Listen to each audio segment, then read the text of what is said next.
Assalamualaikum kawan-kawan, berjumpa lagi dengan saya di channel Gus Ulin.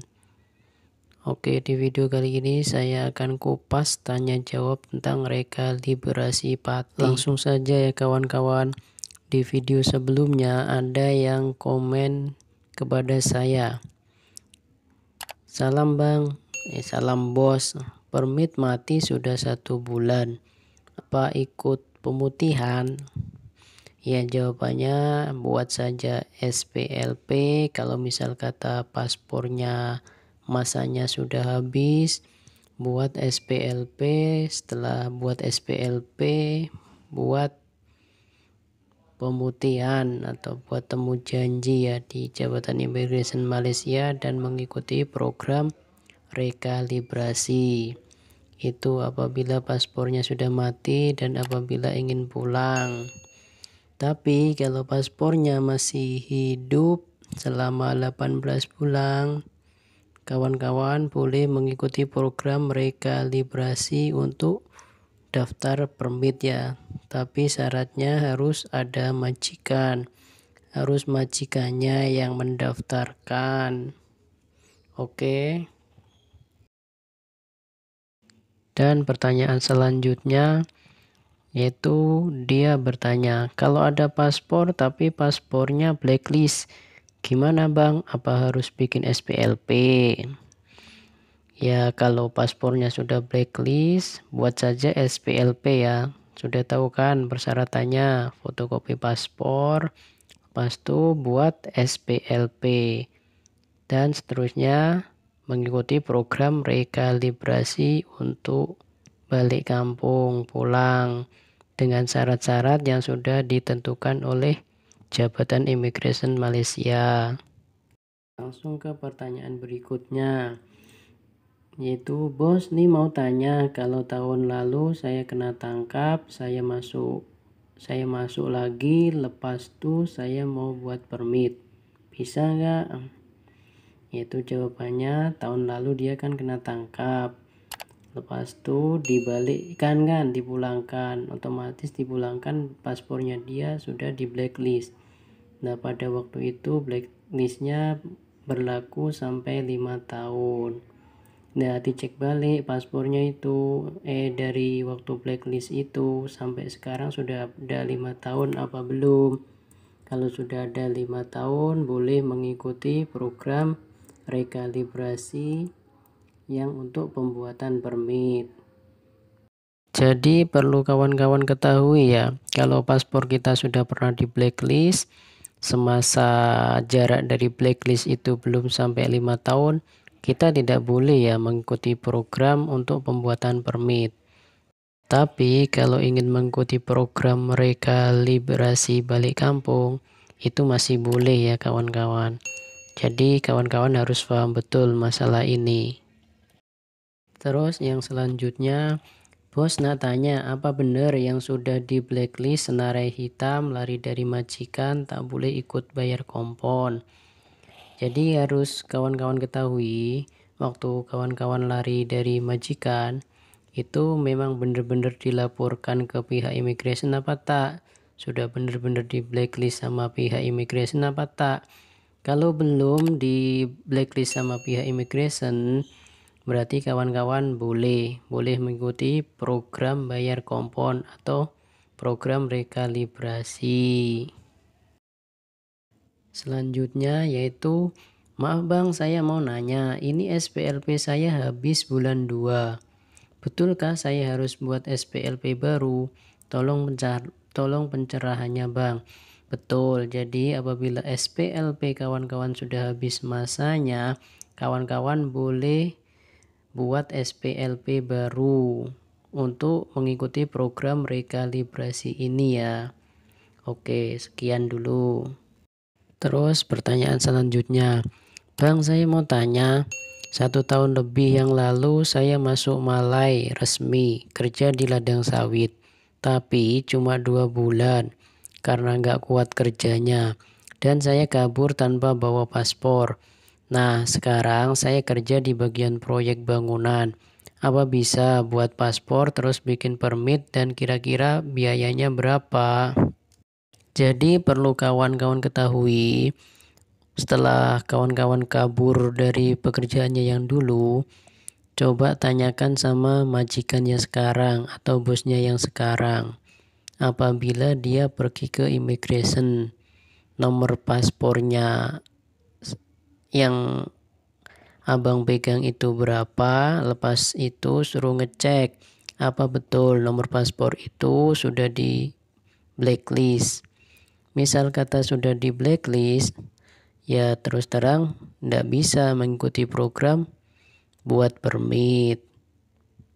Ya misalnya paspornya atau masalah dokumen dia belum di blacklist, alangkah lebih baiknya buat dokumen dulu.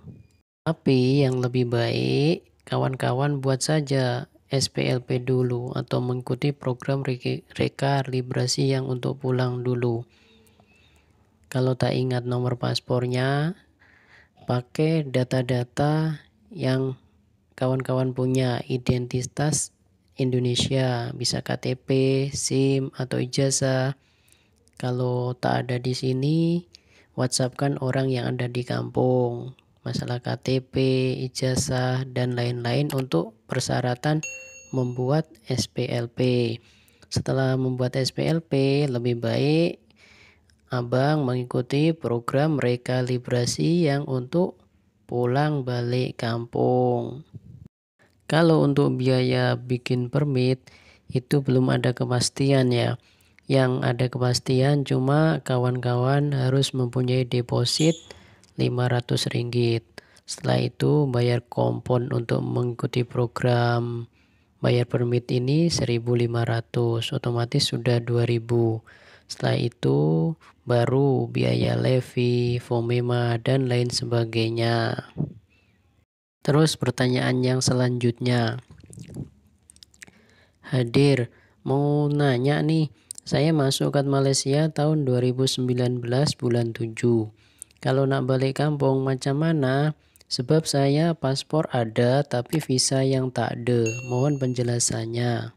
Jadi untuk kawan-kawan yang paspornya masih ada masa berlakunya tapi visanya tak ada, kawan-kawan yang mempunyai paspor masa berlaku masih ada, itu bisa langsung mengikuti program rekalibrasi.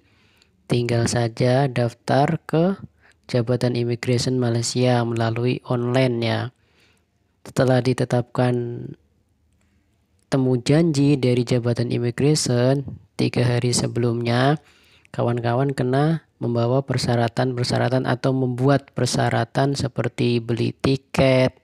Setelah beli tiket itu tes COVID ya, tes swab COVID untuk membuktikan bahwa diri kita nanti bebas dari COVID-19. Kalau masa aktif paspor masih ada, itu yang pasti bisa ya, bisa untuk mengikuti program rekalibrasi ini. Dan perlu kawan-kawan ketahui persyaratan-persyaratan lainnya perlu kawan-kawan penuhi juga. Tapi jika kawan-kawan ragu, kawan-kawan bisa membuatnya SPLP saja. Daftar SPLP saja atau membuat SPLP, setelah itu baru mengikuti program rekalibrasi ini. Langsung yang selanjutnya yaitu, ini kok lain-lain harga bayar kompon. Ada yang bilang Rm500, ini lagi 1.000. Dia bilang, mana sih yang betul? Tolong informasi yang jelas, bayar komponnya berapa? Jadi betul untuk masalah bayar kompon itu betul Rm500. Tapi itu lain dengan biaya cek swab COVID. Itu kawan-kawan sendiri yang buat ya. Yang bayar kawan-kawan sendiri. Cek COVID di mana itu terserah kawan-kawan. Setelah itu lain lagi dengan biaya tiketnya. Jadi kawan-kawan perlu tahu persyaratannya untuk balik kampung atau mengikuti program rekalibrasi ini ada 3 ya. Yang satu membayar kompon sebesar Rm500. Terus nomor 2 mengikuti tes swab COVID. Terus yang nomor 3, biaya tiketnya, tiket pesawat atau ferry untuk balik kampung. Tapi perlu kawan-kawan ketahui, sebelum kawan-kawan membuat tes swab COVID dan beli tiket, kawan-kawan harus daftar online dulu, harus membuat temu janji dulu dengan pihak Immigration Malaysia. Kalau sudah ditetapkan tanggalnya berapa, sebelum 3 hari sebelum jatuh tempo tanggal tempuh janji itu, kawan-kawan baru membuat proses yang selanjutnya atau persyaratan yang selanjutnya, yaitu tes swab COVID dan beli tiket untuk balik kampung. Oke, sekian dulu ya kawan-kawan penjelasan dari saya. Semoga bermanfaat, dan apabila masih ada yang kurang, tolong ditanyakan lagi. Jangan lupa sekali lagi. Jadi perlu kawan-kawan ketahui, jawaban-jawaban yang saya dapat tadi itu dari pidatonya Bapak Dubes Sirmono. Untuk masalah selengkapnya boleh kawan-kawan lihat di fanpage Indonesia Embassy Kuala Lumpur atau Kedutaan Besar Indonesia Kuala Lumpur, atau di FB Rasa Radio. Di sana komplit semuanya ada, semua penjelasannya jelas. Jadi kawan-kawan boleh simak di sana sejelas-jelasnya. Kalau belum paham, diulang-ulang lagi mana yang belum paham. Oke, sekian dulu dari saya ya kawan-kawan. Jangan lupa kalau informasi ini bermanfaat, tolong di like, di share, dan di subscribe. Kalau apa-apa pertanyaan, tinggalkan di kolom komentar. Nanti kalau saya baca, pasti saya balas. Oke, terima kasih kawan-kawan. Salam TKI Malaysia, salam sejahtera. Semoga kawan-kawan sehat semua dan dipermudahkan urusannya. Amin.